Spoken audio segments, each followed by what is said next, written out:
Apocalipse capítulo 2, a partir do verso 1, a gente vai estudar uma das cartas que Jesus escreve às 7 igrejas que estão no Apocalipse, né? Eu já preguei há algum tempo atrás sobre a igreja de Laodiceia, e como eu falei na outra vez, essas cartas foram escritas para igrejas de verdade que existiram num determinado momento da história, numa região, com uma cultura própria, com um momento histórico próprio, e Jesus fala muito pessoalmente para cada uma dessas igrejas, tanto que a gente vai ver que a maneira como Jesus se apresenta para cada uma dessas igrejas é diferente. Jesus é sempre o mesmo, mas ele se apresenta para cada igreja de uma maneira diferente, porque ele estava tentando e estava mostrando a maneira como ele ia tratar cada igreja, de acordo com as características que ele estava revelando para cada igreja. Ele se apresenta de uma maneira pessoal para essas igrejas, e além disso, ele apresenta também a solução para cada um dos problemas dessas igrejas de maneira muito pertinente e muito própria para cada igreja. Isso demonstra o cuidado que Jesus tinha para cada igreja. Muitos teólogos afirmam que essas cartas, além de terem sido escritas para cada uma dessas igrejas em particular, também foram escritas para nós hoje. Nós podemos nos valer dos ensinamentos que essas cartas contêm, das advertências que essas cartas contêm, para a nossa vida. Muitas vezes nós, como igreja, passamos por momentos similares aos que essas igrejas passaram. E a gente pode aprender muito com aquilo que Jesus revelou para cada uma dessas igrejas. Então, receba essa carta como se fosse uma carta para você. Ao contrário do que muitos podem pensar, Apocalipse não é um livro difícil, simplesmente um livro enigmático, mas era uma carta de amor para as igrejas. Uma carta de amor de Jesus para as igrejas, mostrando o que precisava ser tratado em cada uma das igrejas e dando uma palavra de esperança a respeito dos dias pelos quais estavam passando e pela esperança do que havia de vir. Então, quando você ler Apocalipse, lembre-se que você vai ser bem-aventurado. Uma promessa que existe no começo do Apocalipse, dizendo que bem-aventurados são aqueles que leem e ouvem as palavras dessa carta. Então, lembre-se disso, que o amor de Jesus é manifesto na sua vida no momento em que você está estudando essas cartas. As orientações de Jesus têm tudo a ver com você. E é uma prova do amor e cuidado do Senhor para a sua vida, para a nossa vida hoje. Amém? Então vamos ler lá. Apocalipse, capítulo 2, a partir do verso 1, diz assim: Ao anjo da igreja em Éfeso escreve: Estas coisas diz aquele que conserva na mão direita as 7 estrelas e que anda no meio dos 7 candeeiros de ouro. Conheço as tuas obras, tanto o teu labor como a tua perseverança, e que não podes suportar os homens maus, e que puseste à prova os que a si mesmos se declaram apóstolos e não são, e os achaste mentirosos. E tens perseverança, e suportaste provas por causa do meu nome, e não te deixaste esmorecer. Tenho, porém, contra ti que abandonaste o teu primeiro amor. Lembra-te, pois, de onde caíste. Arrepende-te e volta à prática das primeiras obras. E se não, venho a ti e removerei do seu lugar o teu candeeiro, caso não te arrependas. Tens, contudo, a teu favor que odeias as obras dos nicolaítas, as quais eu também odeio. Quem tem ouvidos, ouça o que o Espírito diz à igreja. Ao vencedor, dar-lhe-ei que se alimente da árvore da vida, e que se encontra no paraíso de Deus. A gente precisa entender o contexto em que Jesus manda essa carta e quem era essa igreja em Éfeso. Quais eram as suas características, como ela havia sido formada, qual era a posição que ela ocupava. Bom, a igreja de Éfeso era uma igreja, uma das igrejas nas cidades mais importantes da região da Ásia Menor. Ela era dominada por Roma, e ela tinha mais ou menos 250 mil habitantes. Era uma grande cidade. Era uma cidade portuária, uma cidade muito importante, onde haviam vários comércios, né? Era uma cidade rica, mas também era uma cidade marcada pela presença do paganismo. Naquela cidade havia um templo muito importante, que era o templo de Diana.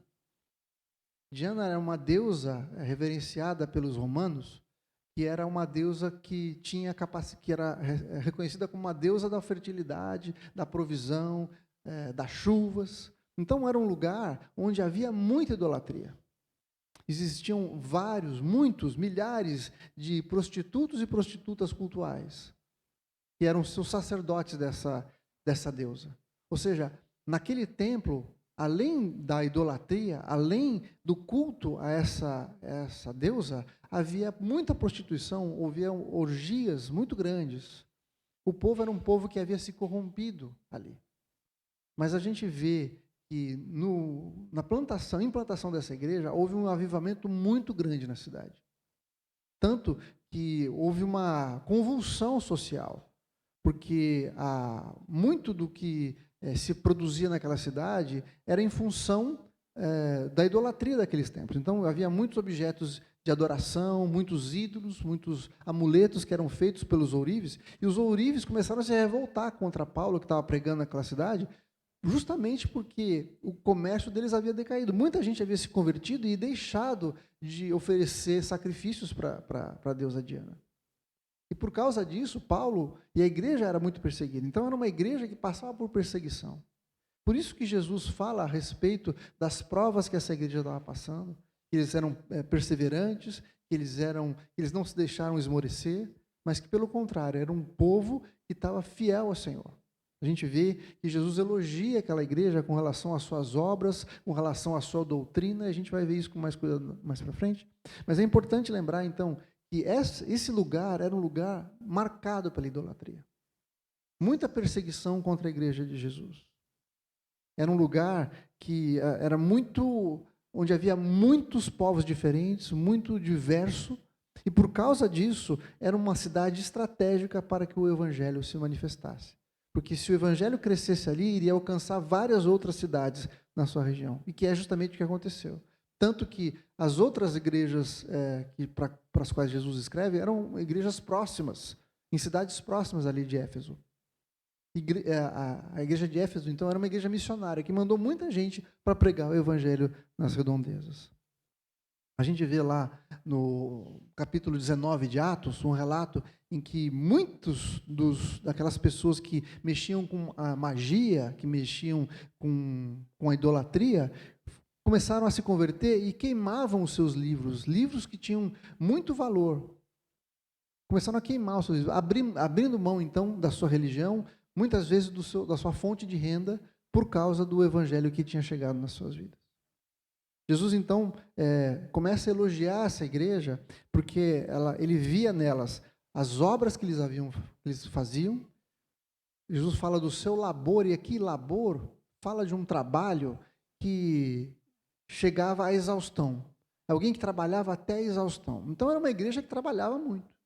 Era uma igreja que não era uma igreja passiva, era uma igreja que era atuante na sua cidade, fazia diferença na sua cidade.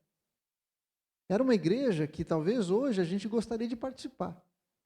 Essa igreja, por exemplo, ela havia sido fundada por Paulo, o apóstolo Paulo, havia sido dirigida por Apolo, que era um outro pregador muito importante que a gente vê no livro de Atos. Havia sido dirigida também por Timóteo, que era um discípulo de Paulo. E no finalzinho, havia sido dirigida pelo próprio apóstolo João. Muito provavelmente, a mãe de Jesus, Maria, participava dessa igreja. Então, você imagina João pregando para essa igreja, né? E Maria no primeiro banco falando assim, não sei se é bem isso que Jesus falou não, hein? Presta atenção, não foi isso que eu ensinei para ele. Era uma igreja muito boa. Havia sido formada com gente de primeira linha. Paulo, Timóteo, João, eram os pastores dessa igreja. Era uma igreja viva em obras e cujo trabalho era até a exaustão. Era gente que trabalhava para valer pelo evangelho. Era gente fiel, gente que não suportava homens maus, que tinha uma teologia muito rebuscada, muito firmada na palavra de Deus. Não é qualquer pessoa que se levantava lá e podia pregar qualquer coisa, porque eles conferiam aquilo que eles estavam ouvindo, de modo que eles não aceitavam qualquer tipo de ensino. Tinha uma boa teologia, era uma igreja que trabalhava bastante, mas ainda assim, Jesus faz uma advertência para eles. Jesus chega para eles e fala o seguinte, olha, eu tenho uma coisa contra vocês. Apesar de tudo que vocês têm feito, eu tenho uma coisa contra vocês. E Jesus fala assim: o que eu tenho contra vocês é que vocês deixaram o primeiro amor. Vocês não me amam mais como vocês amavam no começo. E sabe, gente, isso é uma coisa muito importante para nós. Por que isso é importante para nós?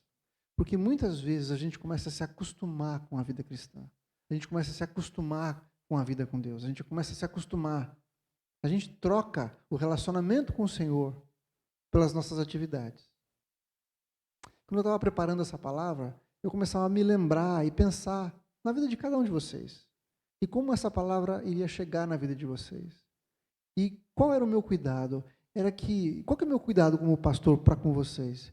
É que a nossa vida com Jesus não fique centrada, não fique resumida a nossa vinda aqui na igreja, uma vez por semana, ou 2 vezes por semana. A minha preocupação com essa igreja é que a gente não se torne uma igreja de muitas atividades e pouco relacionamento com Deus.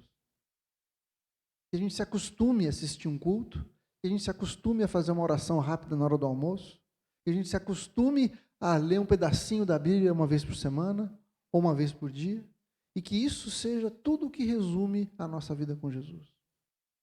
E o que Jesus está falando é justamente isso.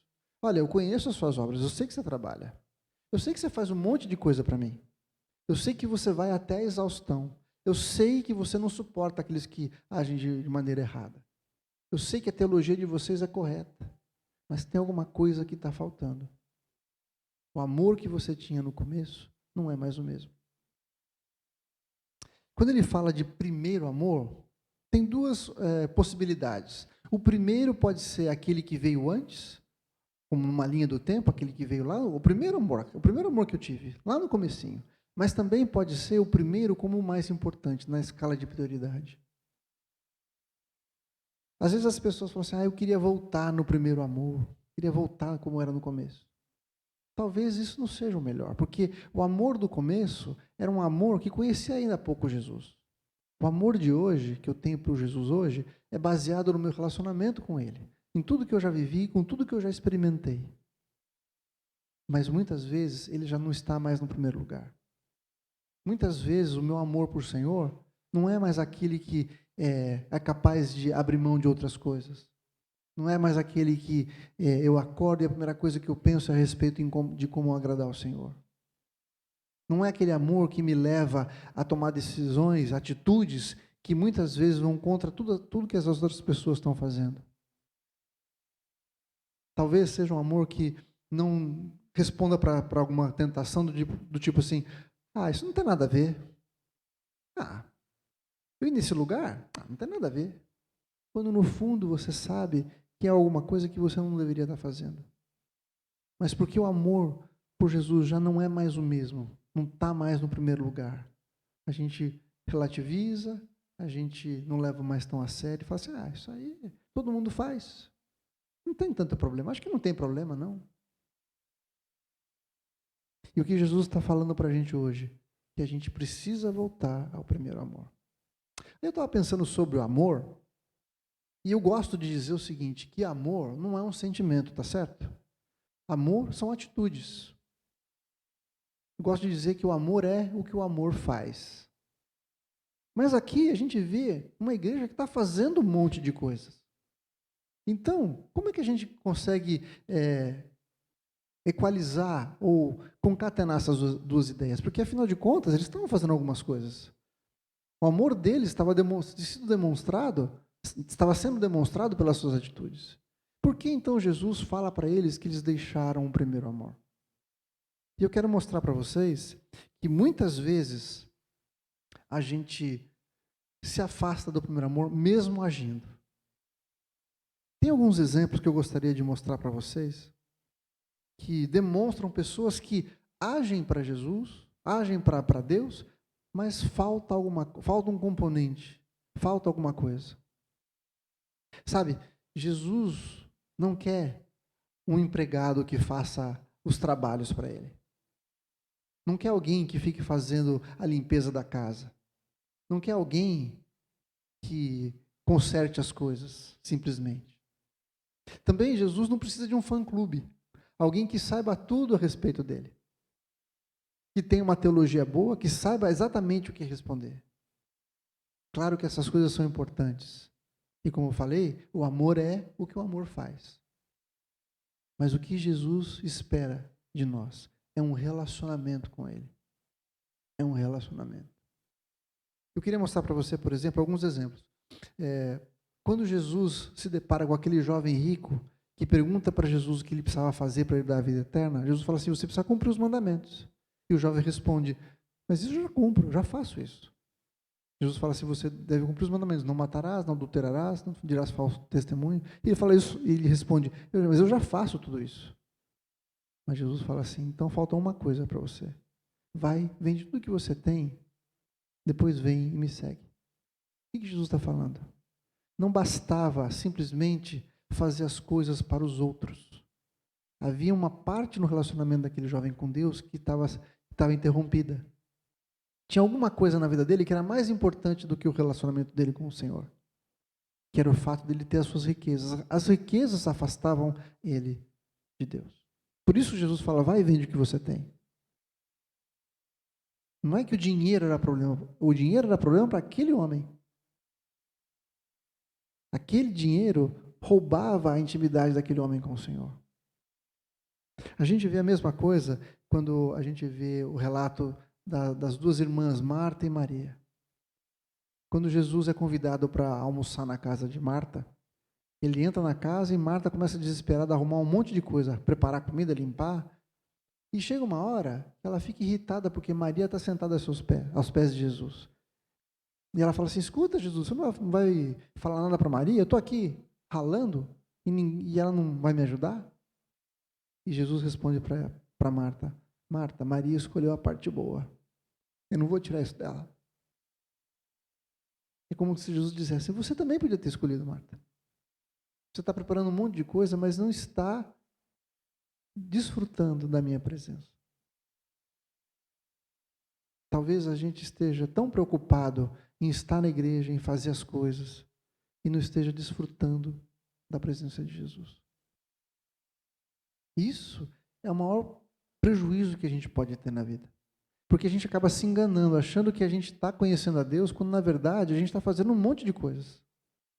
Talvez a nossa religião e o nosso maior amor não seja o Senhor, mas seja simplesmente a obra do Senhor. E nós somos convidados, convocados para participar da obra dele.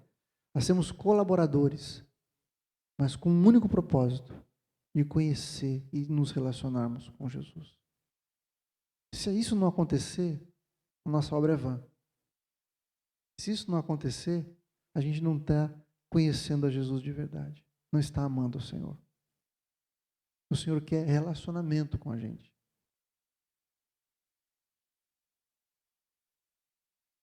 Por que o amor é importante?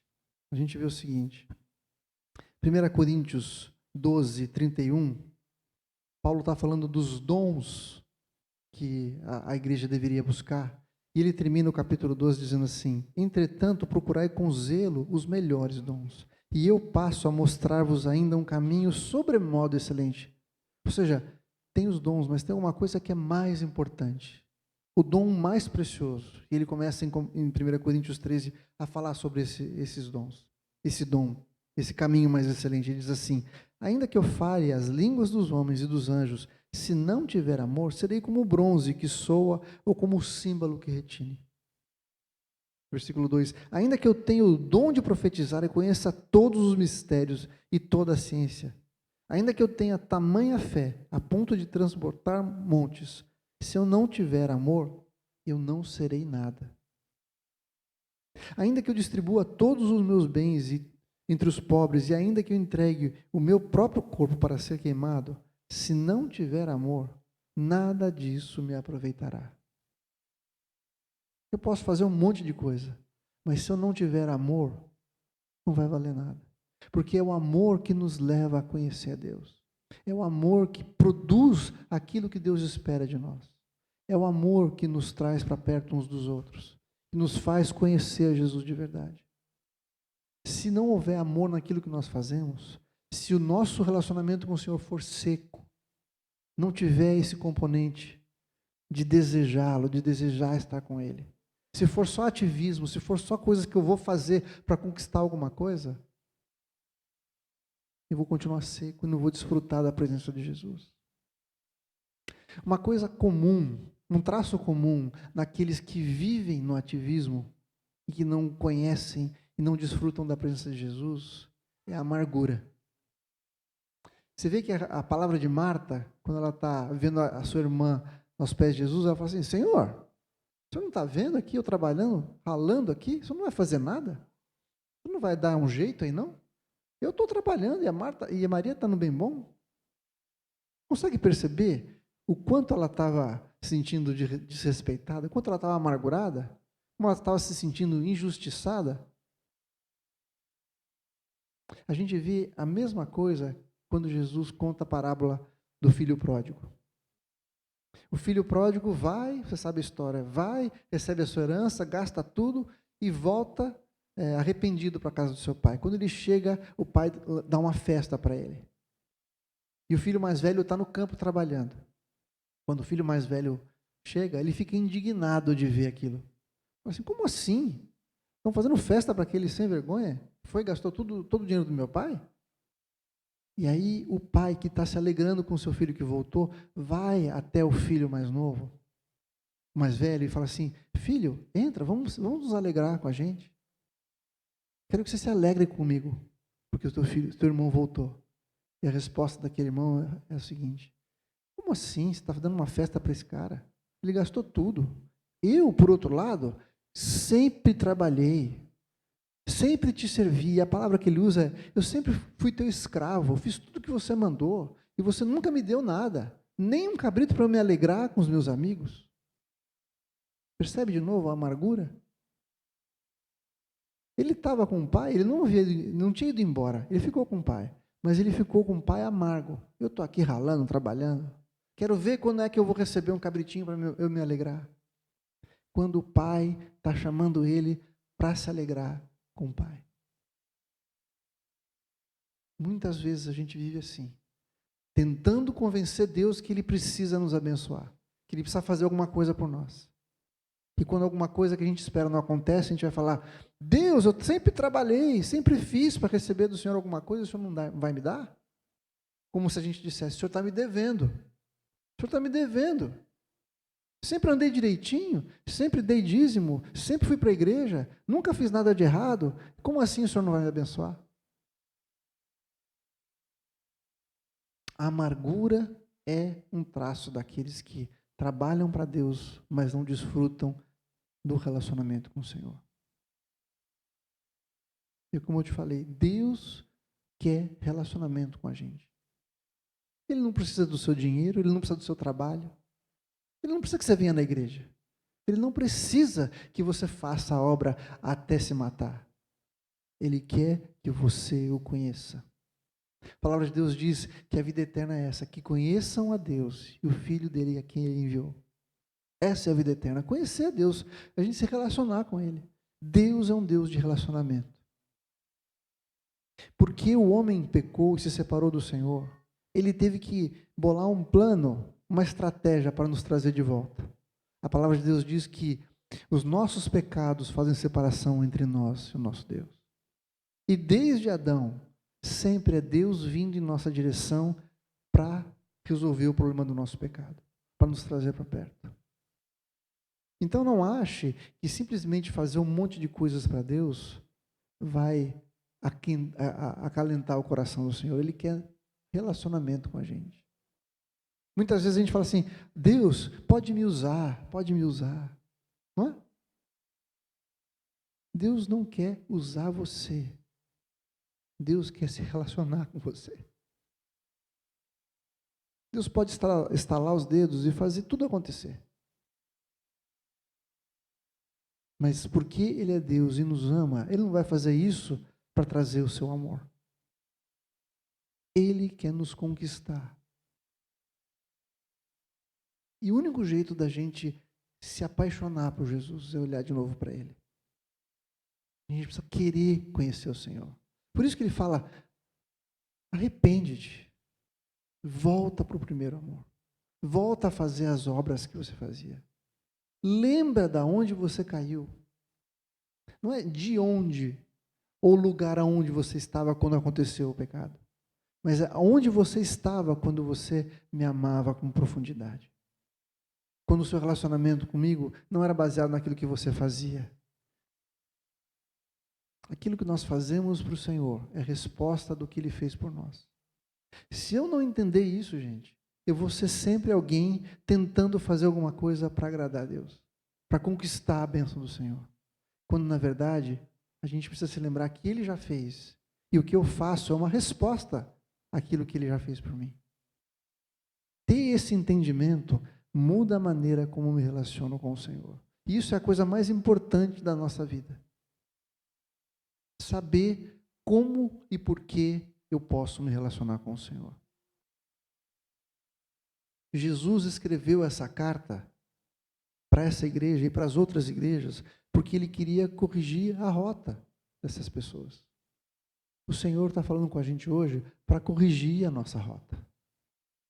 Muitas vezes a gente se engana, a gente está enganado, achando que está no caminho do Senhor, fazendo a obra do Senhor, quando no fundo falta um componente mais importante, que é o nosso amor pelo Senhor.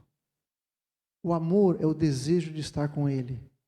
O amor é o desejo de se dar por Ele. O amor é o desejo de ver o Senhor feliz com aquilo que eu estou vivendo, com aquilo que eu estou fazendo. É o desejo de agradar a Ele. O amor é o desejo de ver o sorriso na pessoa que recebe um presente que você deu. O amor é aquele sentimento de falar, puxa, estava com saudade de você. Como você é importante para mim. Como eu queria ouvir a tua voz, queria ouvir o teu conselho. Como eu queria me sentir seguro nos seus braços. Isso é amor, gente. Não basta eu fazer um monte de coisas. Eu preciso me relacionar com o Senhor dessa forma. E é isso que Jesus está falando para aquela igreja. Vocês têm um monte de coisa legal, um monte de coisa boa.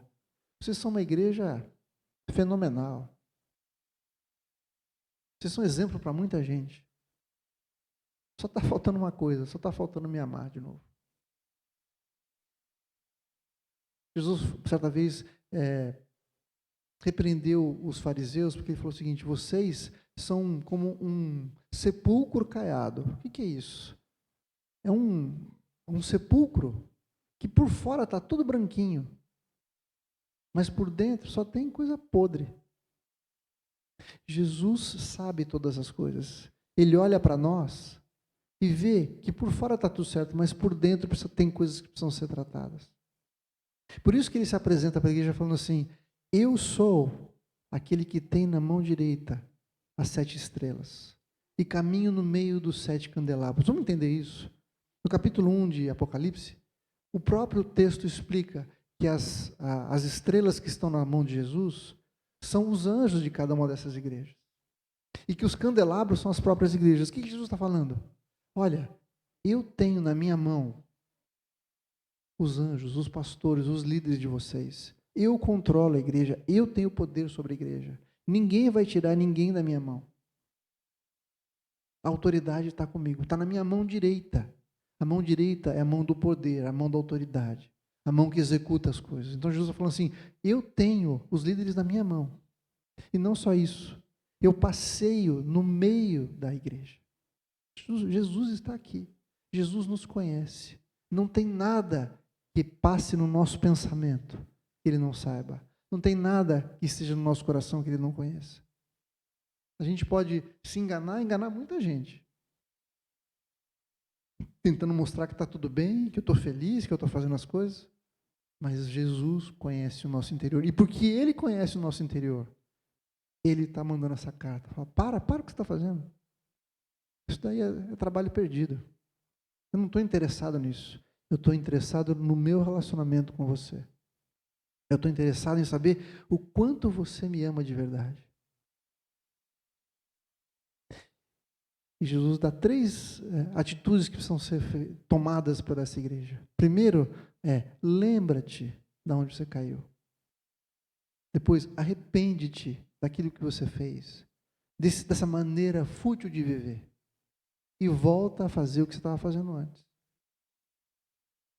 Arrepender-se é mudar a mente, é mudar a direção. Se eu estou indo para cá, eu passo a ir para o outro lado. Se eu estou me afastando do Senhor, eu começo a voltar para Ele.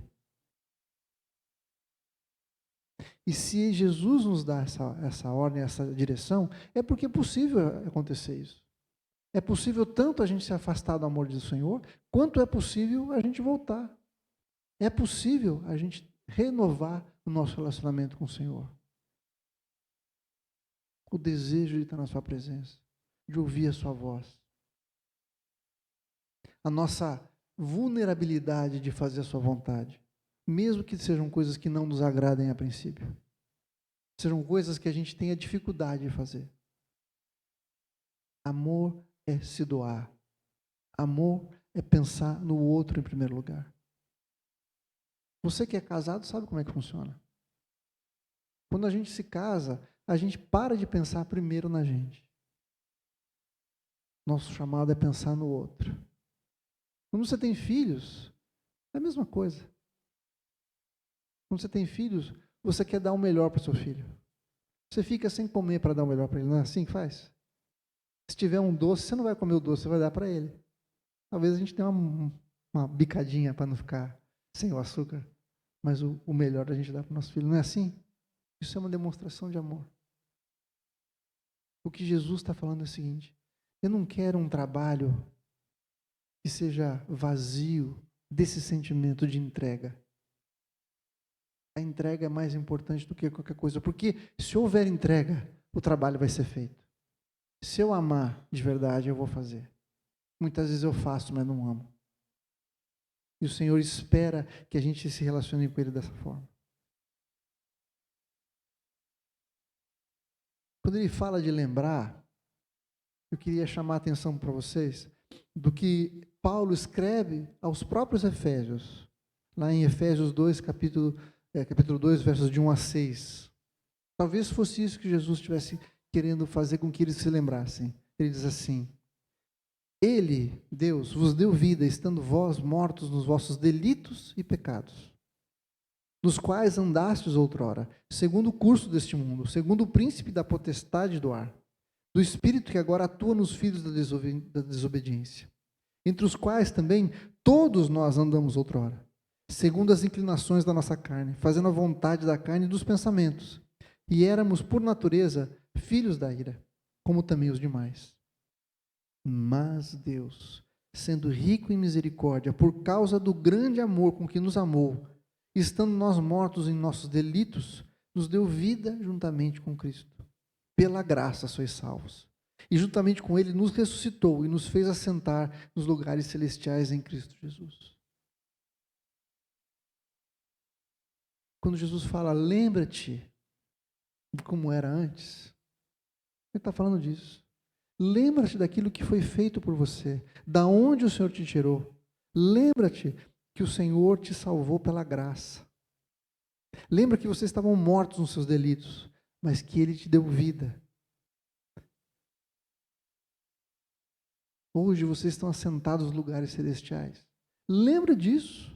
É isso que tem que mover, tem que incendiar o seu coração. É isso que vai fazer com que você se aproxime de mim e se apaixone por mim de novo. Se lembrar da obra de Jesus.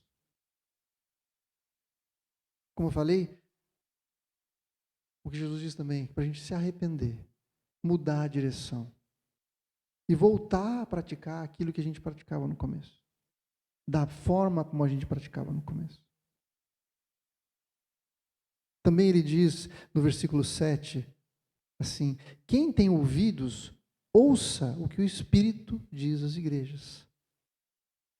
Ou seja, se eu quiser voltar ao primeiro amor, se eu quiser voltar a me relacionar com o Senhor de uma maneira que seja profunda, íntima, de amor, eu preciso ouvir a orientação do Espírito Santo na minha vida.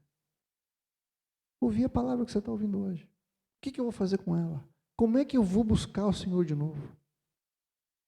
Sabe, quando a gente ouve uma palavra como essa, talvez a gente fique pensando assim, tá bom, mas como é que eu faço na prática? O que eu tenho que fazer? Qual que é o meu papel? O Senhor falou. Primeiro é se lembrar daquilo que Jesus fez. É isso que vai incendiar o seu coração de amor pelo Senhor. Segundo é se arrepender. Se eu fazia coisas que estavam me afastando do Senhor, eu vou deixar de fazer essas coisas e vou começar a agir como eu agia antes. Terceiro, eu vou ouvir o Espírito do Senhor. E me lembrar que é Ele que produz em mim o amor por Ele. Eu sou incapaz de amar o Senhor por mim mesmo. Veja, 1 João 4,19 diz assim: nós amamos porque Ele nos amou primeiro. Isso não vem de mim. É o Senhor que produziu isso na minha vida. Também em João capítulo 15, verso 5, diz assim: eu sou a videira, vós os ramos. Jesus dizendo para os seus discípulos: quem permanece em mim e eu nele, esse dá muito fruto, porque sem mim nada podeis fazer. Se eu quiser me relacionar com o Senhor, com profundidade de amor, eu preciso permanecer nele. Preciso desejar estar com ele, ouvir a sua voz e fazer a sua vontade. Por último, ele diz assim, Filipenses 1,6 diz assim: eu estou plenamente certo de que aquele que começou a boa obra em vós há de completá-la até o dia de Cristo. É o Senhor que vai completar a obra em nós. Jesus faz esse alerta para nós, para que a gente fique atento, para que a gente não se distraia, que a gente não resuma a nossa vida com Ele em obras, em atitudes, em vir na igreja, em ler a Bíblia de um jeito corriqueiro durante a semana, mas pelo contrário, nos relacionemos com Ele com profundidade, em amor. Mas tudo isso é o que o Senhor vai fazer em nós. Que bom que não depende da minha força. Não é assim, eu vou acordar amanhã e falar assim, hoje eu vou amar Deus mesmo, agora eu vou sentir aquele amor pelo Senhor. E acordar e falar, Senhor, produz em mim esse amor. Senhor, eu sei que eu estou frio com o Senhor, eu estou afastada do Senhor. Eu sei que eu preciso voltar. Eu sei que o Senhor tem algo mais para mim. Não essa vida seca, essa vida dura, essa vida chata. Eu não quero ficar amargo, como estava Marta, como estava o filho mais velho. Eu quero amar o Senhor. Me ajuda. Só o Senhor pode fazer isso na minha vida. Jesus está falando, volta. Se arrepende. Tenha a consciência de que o Senhor pode fazer isso na sua vida. Que o jeito que a gente está andando está nos afastando do Senhor. A gente precisa chegar aqui, gente, na presença do Senhor, com expectativa daquilo que Ele vai fazer. Crendo que Ele é poderoso para transformar a nossa vida, para nos encher. Que Ele é tudo que nós precisamos. Que Ele é capaz de suprir as nossas necessidades emocionais, físicas, espirituais. E termos um coração grato diante dEle por cada vez que Ele se manifesta na nossa vida. A gratidão é que vai fazer com que a gente consiga olhar para o Senhor e enxergue a sua bondade e a gente possa se apaixonar de novo por Ele. Amá-lo de verdade, desejar estar com Ele, querer fazer a sua vontade.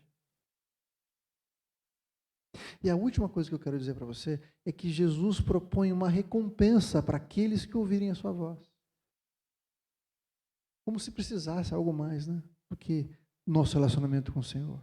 Mas Jesus fala o seguinte: quem tem ouvidos para ouvir, ouça o que o Espírito diz às igrejas. Ao vencedor, dar-lhe-ei que se alimente da árvore da vida, que se encontra no paraíso de Deus.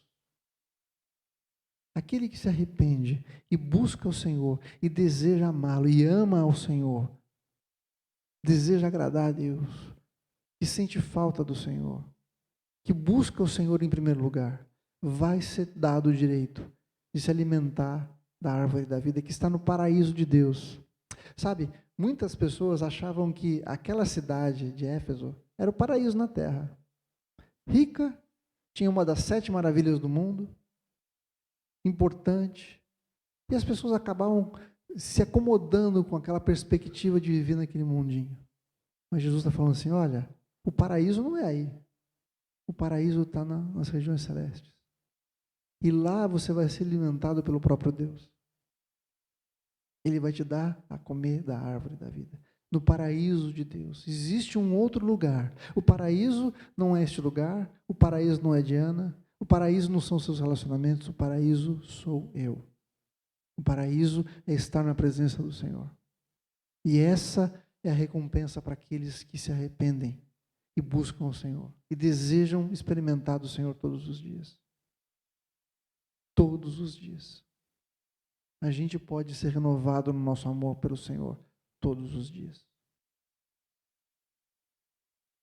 O nosso amor é construído todos os dias na medida que nós nos relacionamos com as pessoas. Hoje, eu amo muito mais a Paula do que o dia que eu casei com ela. Porque eu conheço, porque ela me conhece, porque temos história juntos. Com o Senhor é a mesma coisa. Voltar ao primeiro amor é colocar o Senhor no primeiro lugar de novo. Porque o nosso amor vai aumentando pelo Senhor a cada dia, a cada resposta dele por nós, para nós. Cada manifestação do seu poder na nossa vida, cada livramento do Senhor, cada vez que o Senhor nos corrige, nos traz para perto dele. Uma carta como essa, gente, não é para a gente ter medo. Não é para a gente ficar de bico, achando ruim que foi corrigido. Não. O Senhor está nos trazendo de volta para Ele, para perto dEle. Essa carta é uma carta de amor. A palavra de Deus diz que o pai a quem ama, o filho a quem ele ama, ele corrige. É isso que o Senhor está fazendo com a sua igreja. Ele não quer que a sua igreja se afaste dele, mesmo fazendo tudo o que tinha que fazer. Faltava amor. E ele não ia deixar que isso acontecesse com a sua igreja, porque ele ama a sua igreja e quer se relacionar com ela em amor. O Senhor ama você. E ele não quer que você se relacione com ele simplesmente pelas coisas que você faz, tentando agradá-lo de uma maneira superficial, correndo o risco de se tornar amargo, porque vai achar que o Senhor está devendo para você, ele não está te dando aquilo que você quer. Lá em Coríntios diz que o amor pensa sempre o bem. O amor não arde em ciúmes, não se ira, não se exaspera. O meu amor pelo Senhor tem que ser um amor que olha para ele e fala: Senhor, como é bom estar com o Senhor. Como o Senhor é bom para mim. Como o Senhor me salvou. Como o Senhor me livrou da morte. Como o Senhor cuida da minha vida. Termos esse coração grato, esse coração que olha para o Senhor e vê a sua bondade, o seu cuidado por nós, vai acendendo, vai cultivando esse amor pelo Senhor. E aí a gente não vai ficar amargo, a gente não vai ficar triste, a gente não vai ficar decepcionado. Porque a gente vai ver o amor do Senhor se manifestando. E eu vou poder amá-lo de verdade.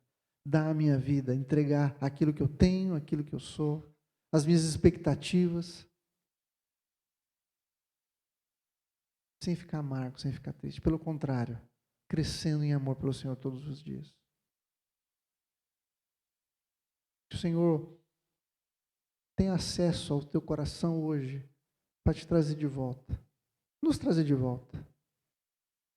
Ontem, quando eu estava preparando essa palavra, eu saí para andar um pouco e o Senhor falou comigo que muitas vezes, eu mesmo, o Senhor falou comigo, você não me ama do mesmo jeito. Muitas vezes eu não sou mais a prioridade na sua vida, Neto. O mais importante. E eu falei: Senhor, me perdoa. Me perdoa. Eu quero te amar mais. Quero te conhecer mais.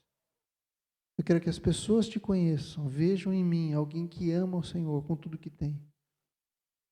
Ele quer fazer isso comigo e como fez comigo, quer fazer com você também nessa manhã.